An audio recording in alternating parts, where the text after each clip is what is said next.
There are some countries who really prefer making movies and showing themselves as heroes, because in reality they are nothing, and they have so much to talk about when it comes to like accountability.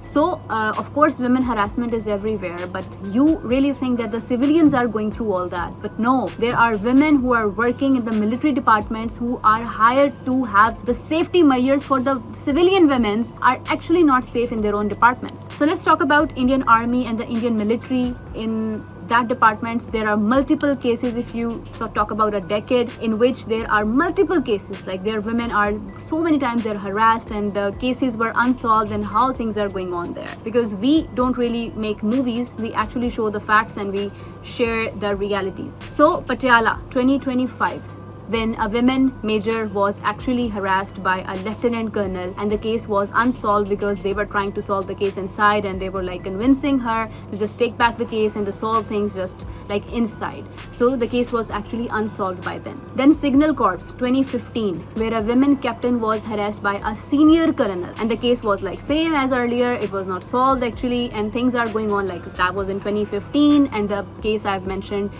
like the first case that was in 2025, the things are just going on in the same way. Then Srinagar 2024, women Air Force was harassed by a wing commander, and the case again was really not solved. Then Shillong 2024 to 2025, the case was really going on when a colonel's wife was raped by a brigadier, and the case was still like very confusing, very complicated, because of course that was the colonel's wife and on the other side was a brigadier, so things were complicated by then.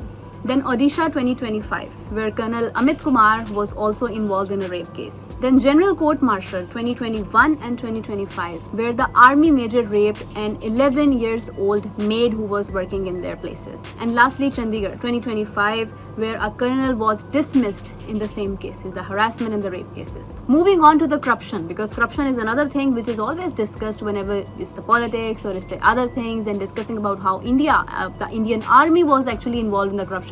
Let me share a few stats about that as well.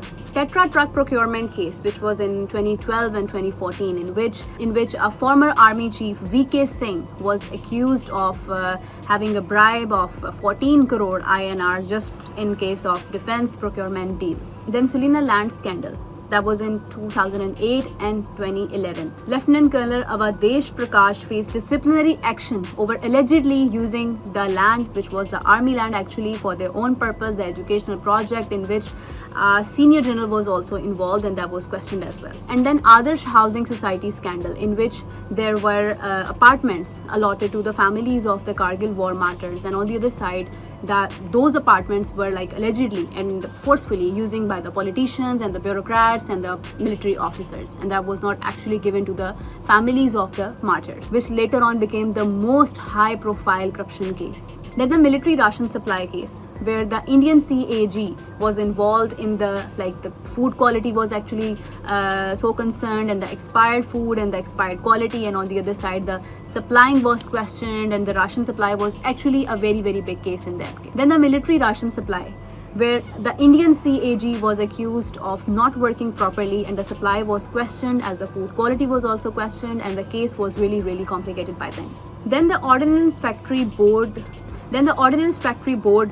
bribe case, which was in 2009 actually, where the DG Ordnance Factory Board was arrested in the allegations of getting the bribe, and he was accused by the bribe and the other corruption cases. Then the Ordnance Factory Board bribe case, in which in 2009 there was the DG of this Ordnance Factory Board who was arrested in the case of getting bribe for the defense contracts. Kapurthala recruitment scandal 2025 and 2026, in which the recruitment was questioned, where there was a bribery, people were getting recruited by giving the bribe, and on the other side the merit was not properly working, and that was so questioned as the recruitment was really concerned. Then the Eastern Command procurement case 2026, CBI registered a case against a colonel and other people working there in the allegation of 50 lakh INR bribe and committing the irregular in the defense procurements.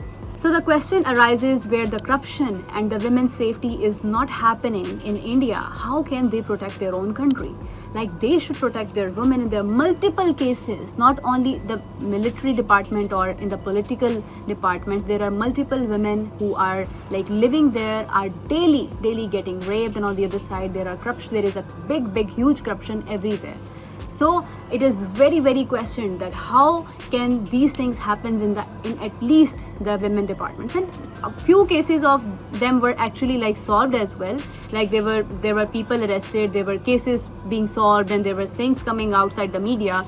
But on the other side, there were so many things which were not even reported. So this is very concerned and questioned that what is going on there actually.